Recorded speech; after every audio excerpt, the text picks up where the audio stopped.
आज सोमवार आठवड्याचा पहिला दिवस होता. 2 दिवसांच्या सुट्टीनंतर कोर्टचे कामकाज सुरू झाले होते. त्यामुळे आज कोर्टात जरा जास्तच वर्दळ होती.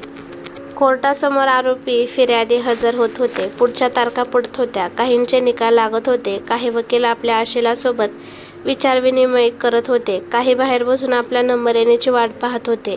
तिथे येणाऱ्या प्रत्येक चेहऱ्याची कहाणी वेगळी. तो सगळ्यांना निहाळत होता. त्याला ते आता सवयीचं झालं होतं. पहिल्यांदा जेव्हा तो आईसोबत आला होता तेव्हा खूप घाबरला होता. एखादा आरोपी असल्यासारखं वाटलं होतं. आजही तो कोर्टच्या आवारात एरझाऱ्या घालत होता. कोर्टाने पुढची तारीख दिली होती. तो त्याच्या वकिलाची वाट पाहत होता. फेऱ्या घालून थकल्यावर तिथेच तो एका ठिकाणी खाली बसला.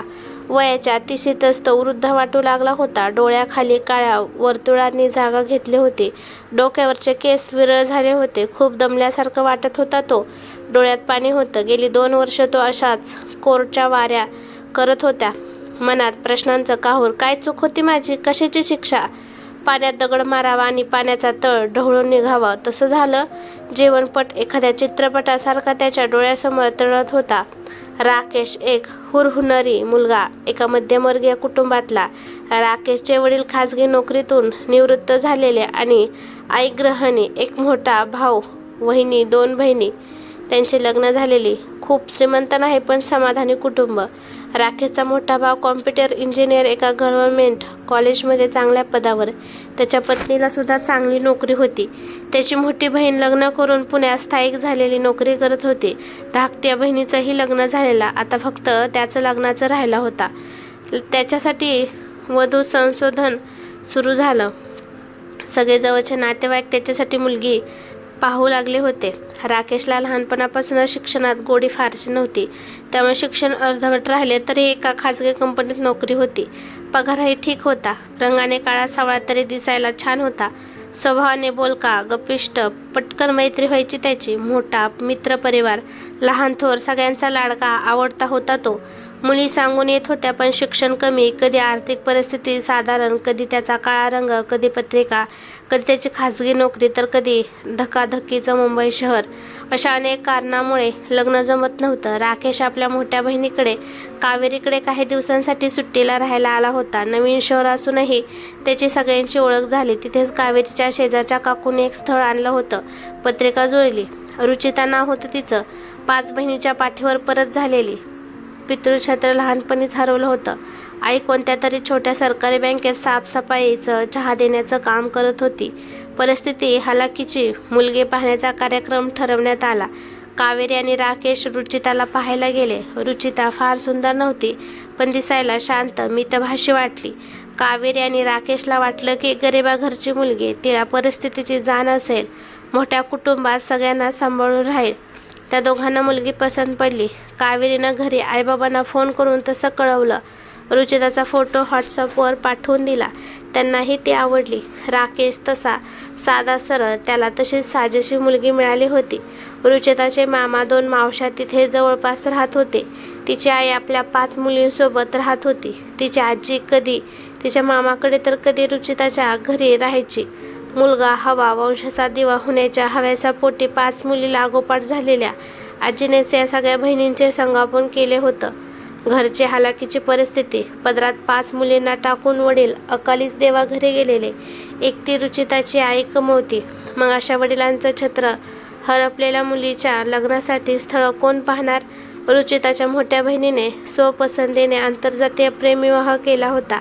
तीही तिच्या नवऱ्यासोबत तिथे जवळपास राहत होती. तिला 2 लहान मुलं, 1 मुलगा मतिमंद. आईकडे सारखी उठबस. रुचिता 2 नंबरची. रुचिता वाणिज्य शाखेतून पदवीधर झाली होती. आर्थिक ओढाताण. अजून 3 बहिणी लग्नाच्या. 1-2 वर्षाच्या अंतराने. एकंदरीत काय तर रुचिताच्या लग्नाने घरातलं खाणारं एक तोंड कमी होणार होतं. तिच्या आईचा आर्थिक भार कमी होणार होता. मुलांची पसंती झाल्यावर रुचिताच्या घरचे मुंबईला राकेशच्या घरी आले. मुंबईसारख्या शहरात राकेशच्या वडिलांचं स्वतःचं घर, सुसंस्कृत कुटुंब, गावी वडिलोपार्जित थोडी शेती, मोठ्या भावाचं स्वतःचं घर, ही सारी सुखवस्तू पाहून रुचिताच्या घरचे सगळे आनंदून गेले होते. त्यांच्याकडून होकार होता. सगळे खूप छान बोलत होते.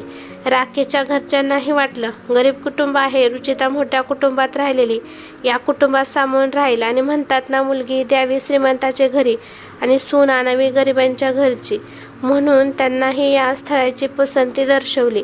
राकेशलाही वाटलं आपलं शिक्षण कमी, दिसायला सर्वसाधारण, नोकरीही अशी. आधीच या कारणामुळे नकार मिळालेले. रुचिताकडून होकार आल्यावर तो आनंदी झाला होता. वाटलं त्याला रुचिता शिकलेली, छान सांभाळून घेईल, दोघे मिळून नोकरी करू, सुखासमाधाने संसार करू, अशी बरीच स्वप्न त्याच्या डोळ्यासमोर फेर धरू लागली. काही दिवसांनी लग्नाची पुढील बोलणी करण्यासाठी कावेरीने रुचिताच्या घरच्यांना फोन केला. दोन्ही कुटुंबाच्या सवडीने बोलणी करण्यासाठी एक दिवस निश्चित केला. राकेशच्या घरातली त्याचे काका काकी, मामा मामी, सगळी थोर मंडळी रुचिताच्या घरी गेले. बोलणी सुरू झाली. अजूनही आपल्या समाजात वर पक्षातली मंडळी हुंडा, मानपान, सोनं नाणं, दागदागिने, देण घेण, सोनं नाणं, मुलाचा पोशाख, लग्नाचा खर्च, जेवण या सगळ्या गोष्टीचं ओझं मुलींच्या कुटुंबावर खुशाल टाकून मोकळं होतात. या गोष्टीचा मुलीच्या कुटुंबावर किती आर्थिक ताण येत असेल याची पुसटशी कल्पनाही त्यांना येत नाही किंवा येतेही. पण ती मुलींच्या घरच्यांची जबाबदारी आहे अशाच अविवारत असतात. रुचिता खरंच नशिबान होती. राकेश आणि त्याचे कुटुंब खूप समजूतदार होते. राकेशच्या मोठ्या काकांनी स्पष्टपणे सांगून टाकले, दोन्ही कुटुंब मध्यमवर्गीय आहेत. आम्हाला हुंडा नको, मुलीची आई एकटी कमवत आहे. त्यांचा विचार करता लग्नाचा हॉल, जेवण, लग्नाला येणाऱ्या नातेवाईकांची येण्या जाण्यासाठी बसची सोय, लग्नाचा सगळा खर्च अर्धा अर्धा वाटून घेऊ. तुम्हाला आर्थिक ताण नको आणि आम्हालाही नको. रुचिताच्या घरच्यांना खूप आनंद झाला.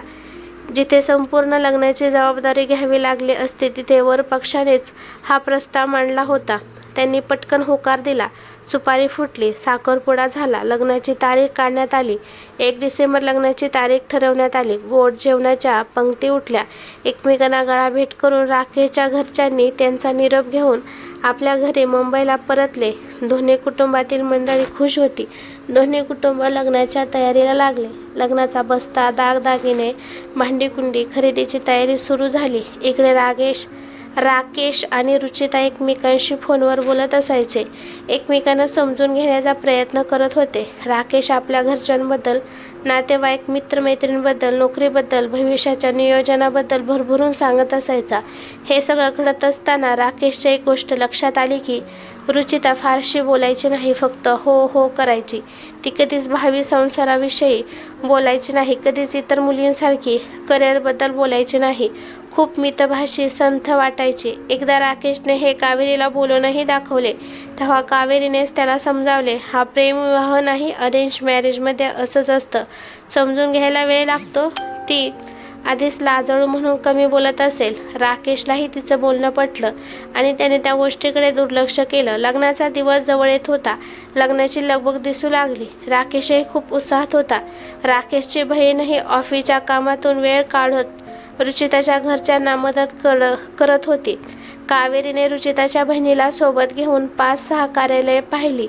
त्यापैकी साधाने दोन्ही कुटुंबाला परवडेल अशा एका कार्यालयाची निवड केली. ॲडव्हान्स पेमेंटचा चेक कावेरीनेच दिला. पुढे जाऊन साधी फुलांच्या सजावटीची ऑर्डर दिली. लग्नातल्या पंक्तीला साधा मेनू निश्चित केला. तिच्या सर्वात धाकट्या आणि लाडक्या भावाचं लग्न होतं. ती खूप आनंदाने, प्रेमाने सगळं पाहत होती. राकेश आणि रुचिता दोघेही फोनवर एकमेकांशी बोलत होते. लग्नाच्या दिवसाची वाट पाहण्यात गुंग होते. राकेशच्या आईनेही रुचितासाठी छान मंगळसूत्र, नेकलेस, सोन्याच्या बांगड्या केल्या. रुचिताच्या घरच्यांची परिस्थिती नाजूक असल्याने राकेशसाठी सोन्याची साखळी, अंगठीही केली. लग्नाचा बस्ता बांधला. राकेशच्या वहिनींचीही तिच्या लग्नात तिची फारशी हौस झाली नव्हती म्हणून तिने छान साडी घेतली. मुलांसाठी कपडे, नंदांसाठी छान साड्या, सासू सासऱ्यांसाठी कपडे घेतले, नवऱ्यासाठी सूट घेतला. सगळी तयारी झाली. मेहंदीसाठी पार्लरमध्ये जाऊन आली. हळदीच्या दिवशी राकेशने मोठी रंगी पार्टी दिली. बँड बाजा, डीजे, गाणी लावून सगळे खूप नाचले. आनंदाला जणू उधाण आलं होतं. अखेर लग्नाचा दिवस उगवला. सकाळी लवकर मुंबईवरून बस करून राकेशचं कुटुंब, नातेवाईक, मित्रपरिवार सगळे कार्यालयात हजर झाले. लग्नातही रुचिता शांतच होती. उत्साह दिसत नव्हता. नव्या नवरीचं तेज चेहऱ्यावर दिसत नव्हतं. राकेशच्या घरच्यांना वाटलं लग्नाच्या दगदगीमुळे दमली असेल म्हणून चेहरा कोमजला असेल. ठरवल्याप्रमाणे सगळी गोष्ट न झाल्यामुळे राकेशच्या पाहुण्यांची गैरसोय झाली. नीट व्यवस्था होऊ शकली नाही. वर पक्षाकडून आलेले अर्धाहून अधिक पाहुणे लग्न होईपर्यंत उभेच.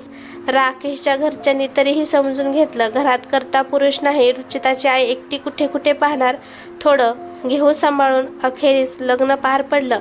रुचिताच्या घरच्यांचा निरोप घेऊन सगळी वर पक्षातली मंडळी मुंबईला निघाली. रुचिताने माप ओलांडून गृहप्रवेश केला. राकेशच्या घरच्या मंडळींनीही नव्या नवरीचे मोठ्या थाटात स्वागत केले. रुचिताबरोबर तिची धाकटी बहीण पाठराखीण म्हणून सोबत आलेली. लग्नानंतरच्या विधी आटपून घेतल्या. सगळे देवदर्शनासाठी, कुलदेवी तिच्या पूजेसाठी त्यांच्या गावी जाऊन आले. गावचं घर शेतीवाडी पाहून झालं, देवदेव झालं आणि सगळे मुंबईला घरी परतले. कावेरीने लग्नात भेटवस्तू देण्यापेक्षा राकेश आणि रुचितासाठी केसरी टूरकडून गोवा ट्रिपची 2 तिकीटं काढून दिली. राकेश आणि रुचिता फिरायला गोव्याला निघून गेले. राकेश आणि रुचिता गोव्याला फिरायला गेले. 2 दिवसातच परत आले. घरातले सगळे विचारत होते, का लवकर आलात? राकेशने कामावर लवकर रुजू होण्याचं कारण सांगितलं, पण दोघेही शांतच. दुसऱ्या दिवशी रुचिताला माहेरी पाठवणी करायची होती. राकेशच्या आईने रुचिताच्या बहिणीला नवीन ड्रेस घेतला. आहेर देऊन पाठवणी केली. सोबत राकेशही पुण्याला आला. रुचिता माहेरी आली. तिला माहेरी सोडून राकेश कावेरीला भेटायला आला. राकेश घरी आल्यापासून शांतच होता. कावेरीची बडबड सुरू होती. लग्नातल्या गमती जमती सांगत होती, पण त्याचं तिच्या बोलण्याकडे लक्षच नव्हतं. काहीतरी बिनसलंय हे कावेरीच्या लक्षात आलं. राकेशच्या खांद्यावर हात ठेवत तिने त्याला विचारलं, काय झालंय रे राकेश? तसा राकेशचा बांध फुटला. त्याच्या डोळ्यात पाणी होते. कावेरीला काळजी वाटत होती. ती पुन्हा पुन्हा त्याला विचारू लागली. तेव्हा कुठे राकेश बोलता झाला. तो सांगू लागला, ताई, रुचिताचं काही समजत नाहीत ग. कधी प्रेमाने बोलते, कधी उगीच चिडते. आम्ही गोव्याला गेलो होतो तेव्हाही तसंच, कुठेतरी एकटक शून्यात बघत असते. बाहेर जेवायला गेलो तरी तिथेही तसंच. इतका वेळ ताटात हात घालून उगीच अन्न चिवडत बसली. माझं जेवण होऊन 1 तास बसून राहिलं होतं तरी तिचं संपत नव्हतं. शेवटी मी कंटाळून म्हटलं, आवर लवकर, किती हळूहळू जेवतेस? तिला त्याचा राग आला. तशीच अर्धवट जेवण टाकून उठली. रात्री तिला जवळ घेतलं तर दूर केलं, ढकलून दिलं आणि मग मी झोपी गेल्यावर मध्यरात्री उठून अंगाशी लगड करू लागले. आम्ही खूप जवळ आलो. सकाळी उठलो तर परत तशीच एकटीच बसून काहीतरी पुटपुटत होती. कुठेतरी शून्यात पाहत होती. मी तिला हात लावला तशी माझ्यावर जोरात धावून आली. विचित्र डोळे करू लागली. मी घाबरलो आणि ट्रिप अर्धवट सोडून परत घरी निघून आलो. कावेरी राकेशकडे आश्चर्याने पाहू लागली. तिच्यासाठी सगळं हे नवीनच होतं. तरी त्याला धीर देत म्हणाली, मी बोलते रुचिताशी. तुम्ही एकमेकांसाठी अनोळखीच. नवीन असताना असं होऊ शकतं. तिला आपल्यात सामावून घ्यायला थोडा वेळ लागेल. थोडा वेळ जाऊ दे, सगळं ठीक होईल. बहिणीच्या शब्दांनी राकेशला धीर आला. सगळं ठीक होईल ही आशा मनात जागून गेली. राकेशच्या मनात विचाराचं वादळ उठलं होतं. कावेरीने धीर दिला खरा, पण तीही मनातून थोडी घाबरली होती. भावाचं लग्न करून आपण चूक केली नाही ना? मनात शंका येऊन गेली. हे देवा, माझ्या भावाचं रक्षण कर, असं म्हणत तिने देवापुढे हात जोडले. 2 दिवसांनी कावेरी आणि राकेश रुचिताच्या माहेरी तिला परत घेऊन जाण्यासाठी आले. तिच्या घरच्यांनीही छान आदरातिथ्य केले. कावेरीने रुचिताच्या आईजवळ रुचिताचा विषय काढला. त्या म्हणाल्या, नाही, तसा काही प्रॉब्लेम नाही, फक्त ती कमी बोलते, शांत आहे. लग्नाच्या दगदगीने दमली असेल म्हणून चिडचिड केली असेल. काळजी करण्याचं काही कारण नाही. त्यांचं बोलणं कावेरीला पटलं. ती रुचिताला घेऊन तिच्या घरी आली. कावेरी रुचिताला म्हणाली, रुचिता, मी तुझी नणंद नसून बहिणीसारखीच आहे. तू माझ्यासोबत सगळं शेअर करू शकते. तुझं हे लग्न तुझ्या मर्जीनेच झालंय ना?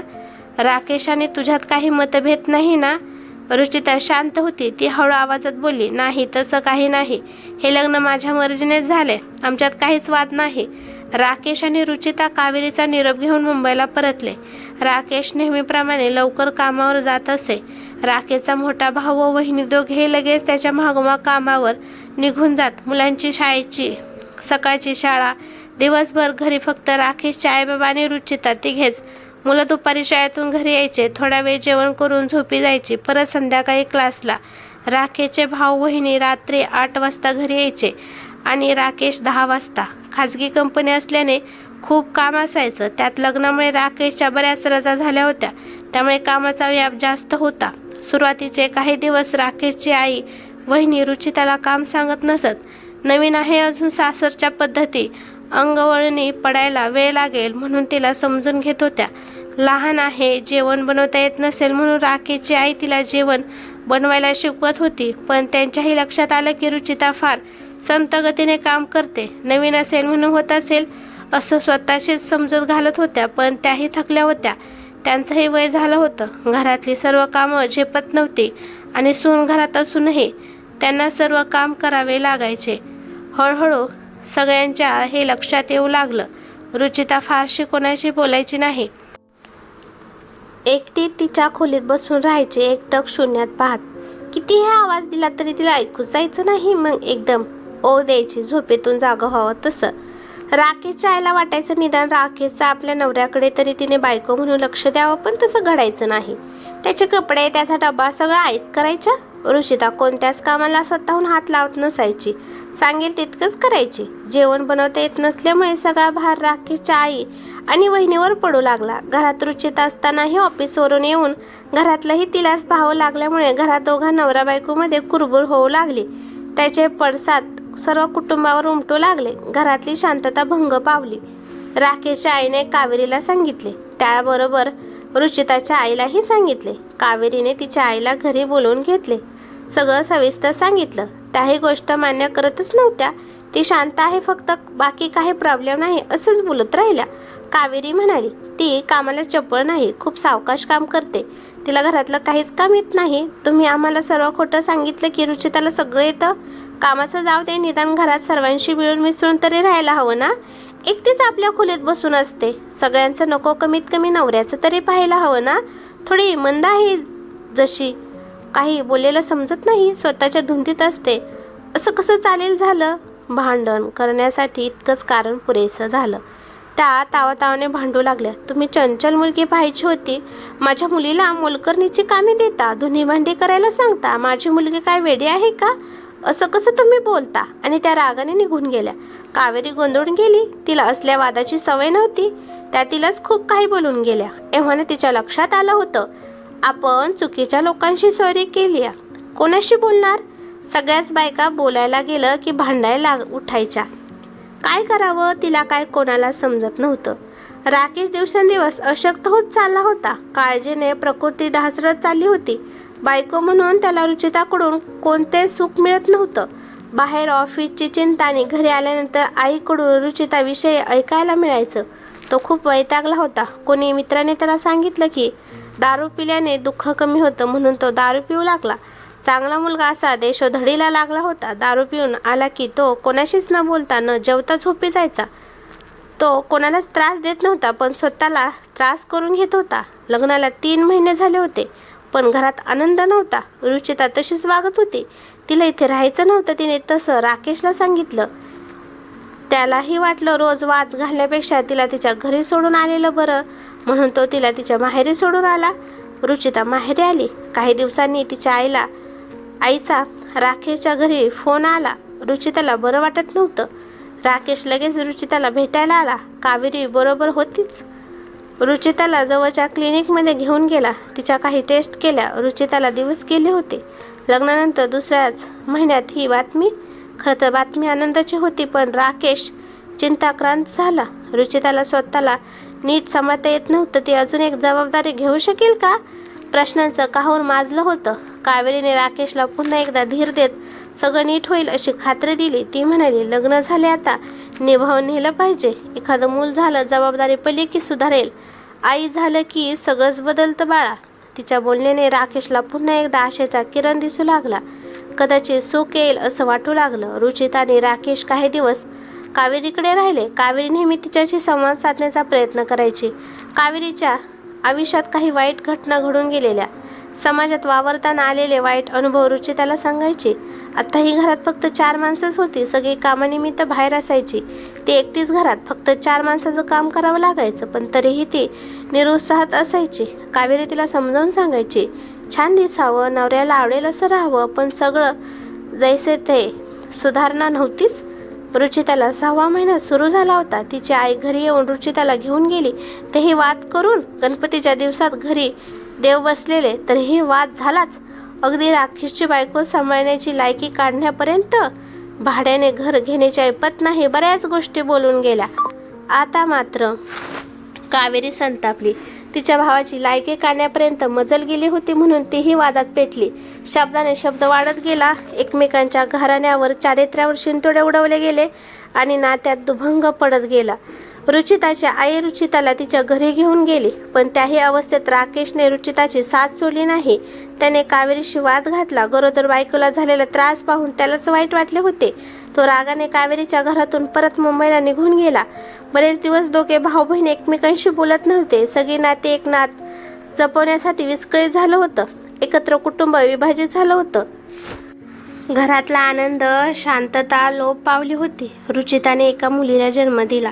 गोड सुरेख मुलगी सोनपरी जन्माला आली. इवलीचे डोळे, गोरा रंग, सोनपावलांची नाजूक जीवनीशी सुंदरी, सोनचाफ्याची पाकळी जशी.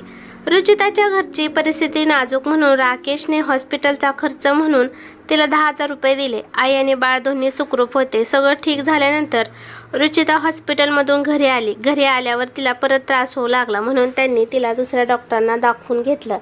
तेव्हा लक्षात आलं की रुचिताच्या शस्त्रक्रियेच्या वेळेस काही अडचण आल्या आणि शस्त्रक्रिया चुकीची झाली. हे कळल्यावर तर तिच्या घरच्यांचा पारा अजूनच चढला आणि त्यांनी रागाच्या भरात हॉस्पिटलमध्ये डॉक्टरांनाच मारहाण, तोडफोड केली. हॉस्पिटलमधल्या स्टाफने पोलिसांना फोन केला. पोलिसांनी त्या सर्वांना पोलीस कोठडीत 3 दिवस बंद केले. पेपरमध्ये बातमी छापून आली. आता काही दिवसांनी राकेश, त्याचे आई वडील, मोठा भाऊ, वहिनी सगळेजण रुचिताला परत मुंबईला घेऊन जायला आले. रुचिताने आपलं सगळं सामान पॅक केलं आणि छोट्या बाळाला घेऊन मुंबईला आली. राकेश आपल्या कुटुंबासोबत रुचिता आणि मुलीला घेऊन आपल्या घरी मुंबईला आला. लहान मुलीच्या येण्याने घरात पुन्हा एकदा आनंदी वातावरण निर्माण झालं. सोनपरी तिचं गोड लोभसवानं हसणं अगदी भुरळ पाडण्यासारखं. राकेशच्या भावाची मुलंही लहान बाळाच्या येण्याने खुश होती. आजी आजोबा नातीचं करण्यात व्यस्त झाली. सगळं छान झालं असं वाटत होतं. पिल्लूच्या येण्याने कावेरीही राग विसरून आपल्या भाचीच्या गोड किमया पाहण्यात गुंग झाली. मागचं सगळं विसरून परत राकेशची बोलू लागली. सर्वांना वाटलं आता रुचितामध्ये सुधारणा होईल. आईची जबाबदारी अंगावर पडली की बरोबर तिला समजू लागेल. पण तसं काहीच घडलं नाही. उलट ती जास्तच वेंधळेपणा करू लागली. मुलीला भरवणं, तिचं आवरणं तिला जमेना. ती कोणाला मुलीला हात लावू देईना. 2-2 दिवस मुलीला अंघोळ नसायची. दोघी मायलेकींच्या केसात ओवा झालेल्या. स्वतःची बेडरूमही आवरण्यात भान तिला नसायचं. आता मात्र राकेशच्या आईची चिडचिड होऊ लागली. रुचिताच्या एकंदरीत वागणुकीचा सगळेच कंटाळून गेले होते. अमय, राकेशचा जिवलग मित्र, नेहमी हसतमुख असणाऱ्या आपल्या मित्राला उदास पाहून तो काळजीत पडला. खूप खोदून विचारल्यावर राकेशने सगळी कर्मकहाणी सांगितली. अमयने त्याला धीर दिला. तो म्हणाला, घाबरून जाऊ नकोस, काही झालं नाही.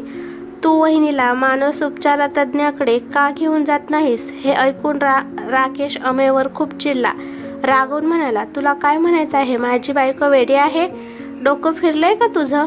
अमय शांतपणे म्हणाला, राकेश, तिथे उपचार घेणारी माणसं वेडी असतात असं कोण म्हणतं? मनावर कधी कधी आघात होतो आणि संयम सुटतो, भान हरपतं. काही नसेल तर ठीक आहे, दाखवून घ्यायला काय हरकत आहे? राकेशला त्याचं म्हणणं पटलं.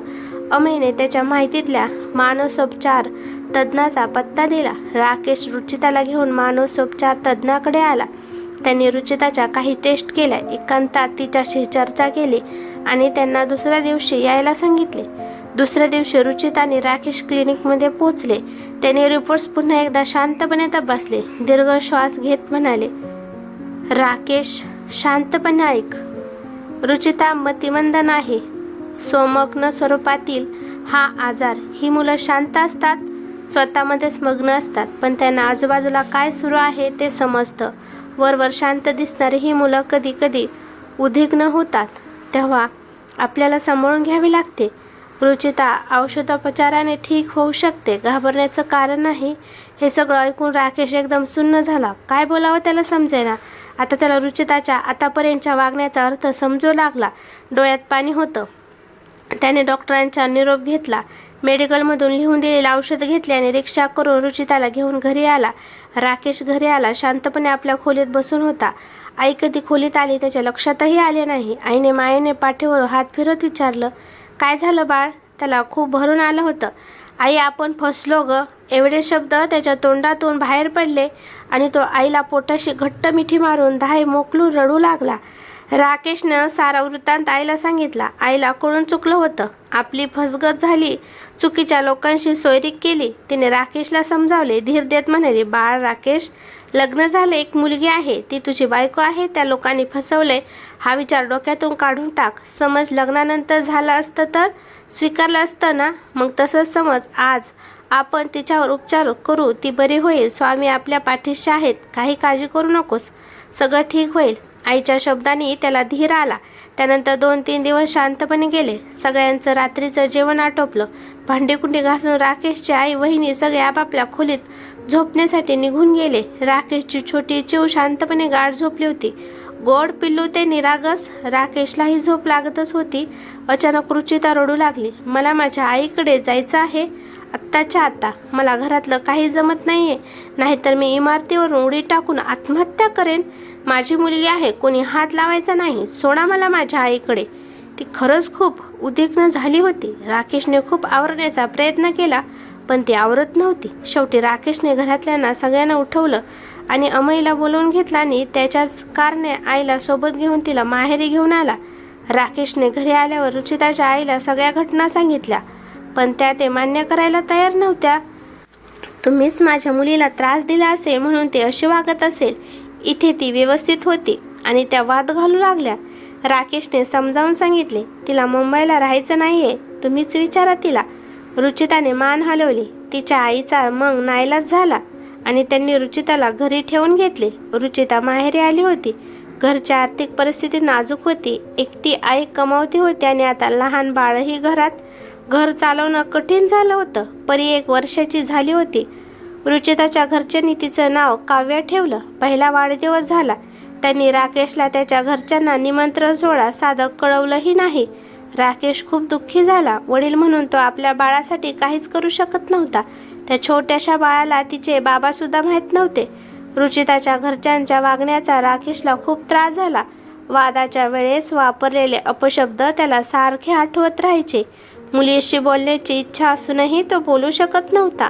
जेव्हा जेव्हा तो तिच्यासाठी फोन करायचा, ती झोपली, ती फोन घेत नाही असं त्याला सांगितलं जायचं.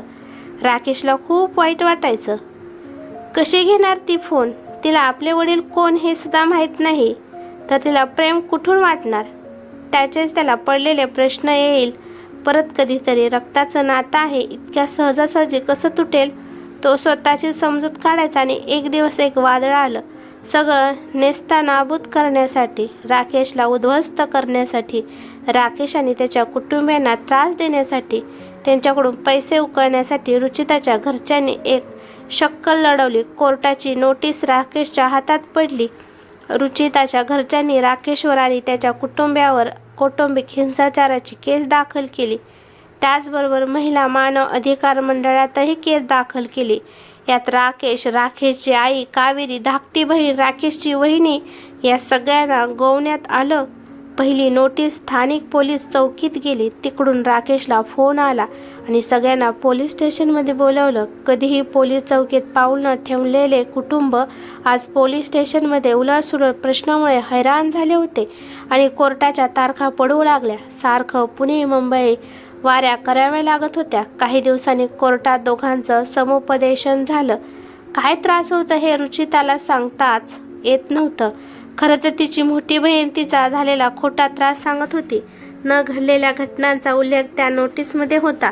मुलगी झाली म्हणून सासू त्रास देते, मोलकरणीची कामे सांगतात, नवरा दारू पिऊन मारहाण करतो, अनैसर्गिक शारीरिक संबंध, मोठी नणंद त्रास देते, जावई कामावरून बडबडत असते आणि बरंच काही. हे सगळं वाचून ऐकून राकेशचा संयम सुटत चालला होता. ज्या मनोरुग्ण मुलीला आपण इतकं सांभाळून घेतलं ती अशी बोलते? त्याची तळपायाच्या आग मस्तकाला जात होती. वयोवृद्ध आईला होणारा प्रवासाचा त्रास, काही मार्गच सापडत नव्हता. सन्माननीय न्यायालयासमोर रुचिताने राकेशला प्रश्न विचारले गेले. चौकशी करताना न्यायाधीशांच्या लक्षात आलं की राकेशच्या घरचे सगळे सुशिक्षित, मोठी नणंद खाजगी संस्थेत मोठ्या हुद्द्यावर. पुण्याहून ती कधी त्रास द्यायला गेली असेल? रुचिताला विचारणा केल्यावर रुचिता गोंधळली. तिने मग आपलं विधान बदलून धाकट्या नणंदचं नाव सांगितलं. राकेशने रागाच्या भरात रुचिताच्या घरच्यांनी डॉक्टरांना केलेली मारहाण आणि त्यांना झालेल्या 3 दिवसाच्या पोलीस कस्टडीबद्दल सांगितले. तशी बातमी छापून आलेल्या वर्तमानपत्रातलं कात्रण दाखवलं. त्यांचं पितळं न्यायालयासमोर उघडं पडलं. रुचिताच्या आईने आणि आजीने घातलेल्या गोंधळामुळे त्यांना न्यायालयाने बाहेर जाण्याचे आदेश दिले. न्यायाधीश महोदयांनी रुचिताला काय त्रास दिला असा प्रश्न विचारला. ती गोंधळून गेली. ती काय त्रास झाला हे सांगू शकली नाही.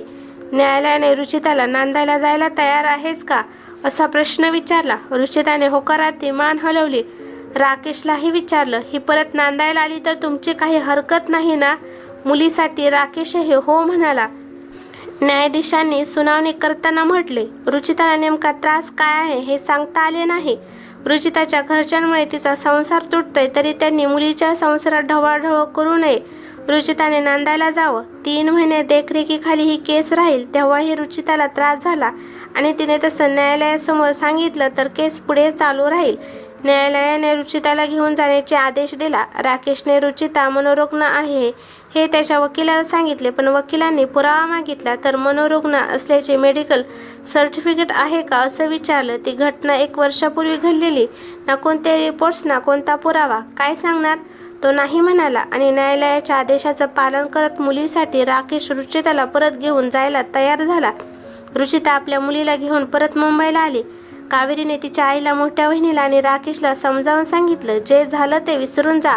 आपल्या बाळासाठी सगळं सहन करा. सोन्यासारख्या मुलीचा यात काय दोष? आई, तू तिला काहीच बोलू नको, चिडचिड करू नको. तुला जितकं जमतं तितकं काम कर, नाहीतर कामाला बाई ठेव. पण रुचिताकडून कोणत्याही कामाची अपेक्षा करू नकोस. सगळ्यांना तिचे म्हणणे पटले. सगळे त्या चिमुकल्या बाळाकडे बघून सहन करत राहिले. घरकामात रुचिताची कोणतीच मदत होत नव्हती. राकेशची आई तिला जमेल तितकीच कामे करत होती.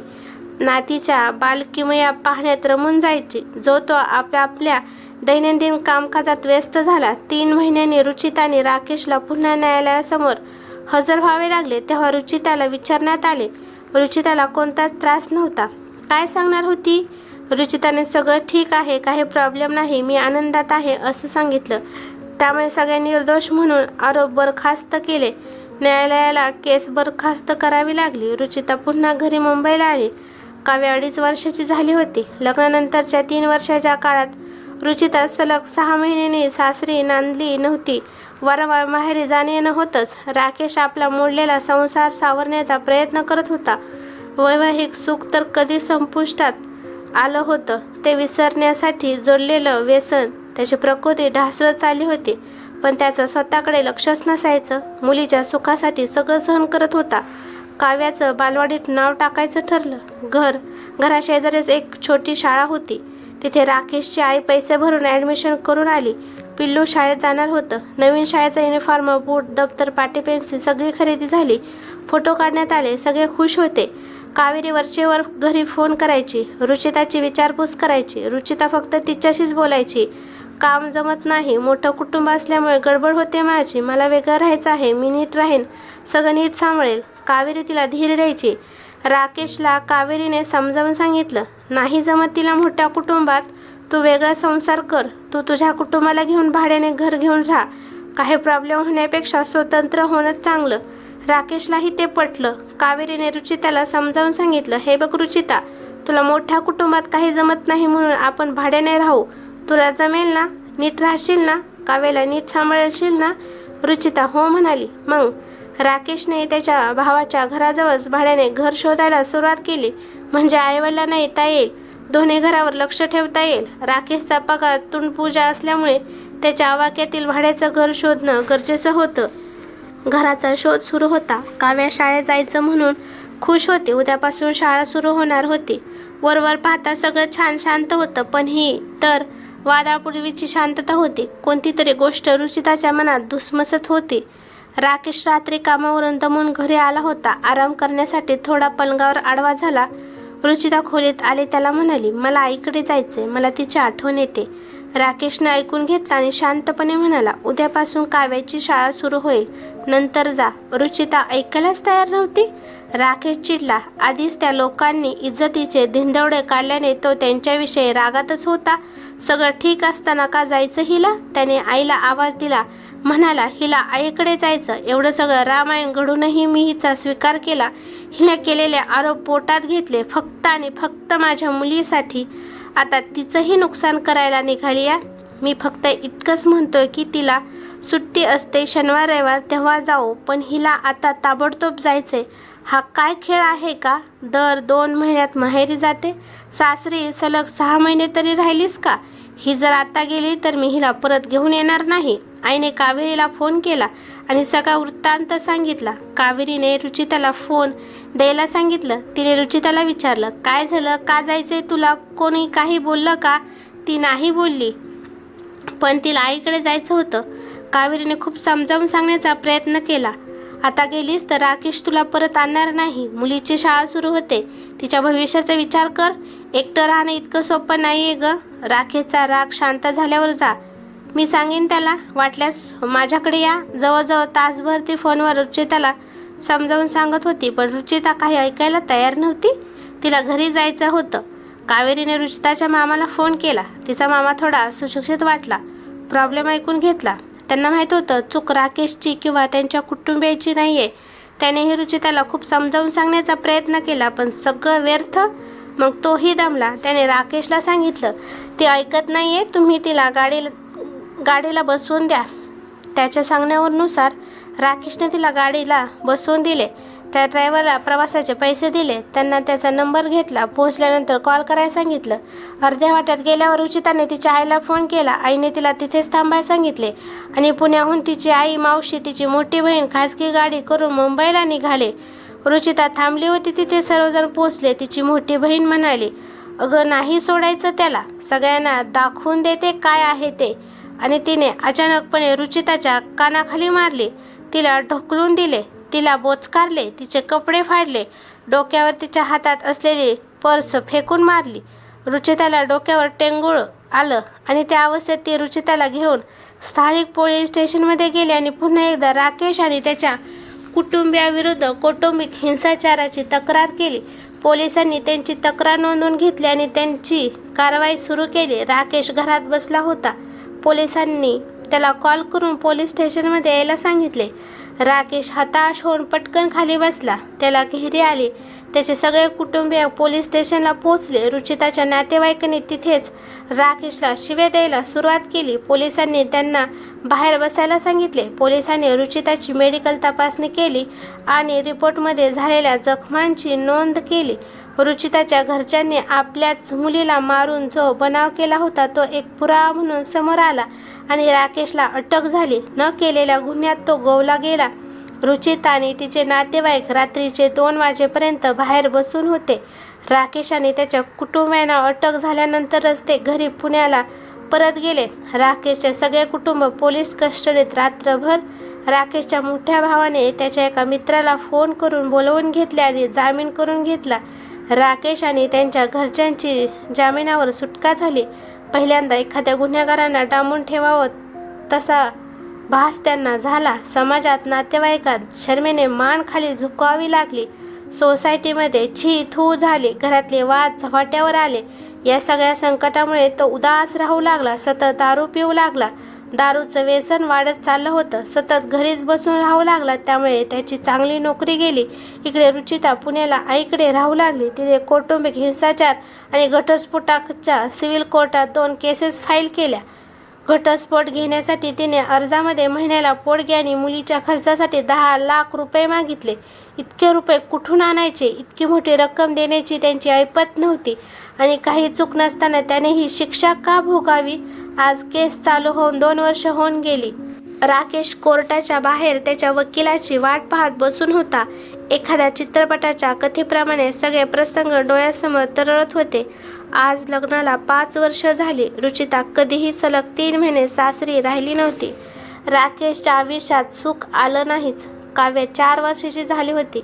बाप म्हणून मुलीसाठी काहीच करू शकला नव्हता. त्या निरागस बाळाला ना आपले वडील कळत होते ना त्यांच्याविषयी प्रेम होतं. 2 केसेसच्या तारखेला हजर राहता राहता जीव हैराण झाला. गाडी खर्च, वकिलाची फी, कुटुंबियांना मनस्ताप.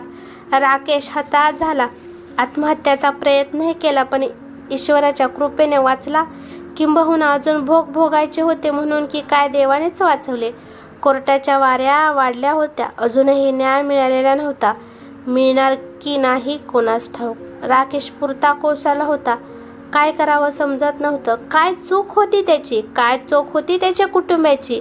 या प्रश्नाची उत्तरे अजूनही त्याला मिळाली नाहीयेत. ही एक शोकांतिका. ही कर्मकहाणी एका राकेशची न्यायव्यवस्थेवर प्रचंड विश्वास असलेल्या गरीब मुलाची, न्यायासाठी चाललेल्या संघर्षाची, मानसिकरित्या खचलेल्या एका हरहुन्नारी मुलाची, आपल्या चिमुकल्या मुलीसाठी तडफडणाऱ्या एका बाबांची ही कथा आहे. घटस्फोटामुळे वडिलांच्या प्रेमाला दुरावलेल्या मुलीची, तुझ्या बाबांनी तुझ्या आईवर अन्याय केला हे विष पेरणाऱ्या नातेवाईकांची. अर्थ जाणला असे म्हणणे चुकीचे ठरणार नाही. ही कथा कशी वाटली ते कमेंट करून नक्की सांगा. कथा आवडली तर लाईक शेअर नक्की करा आणि चॅनेलवरती नवीन असाल तर चॅनेलला सबस्क्राईब करा. धन्यवाद.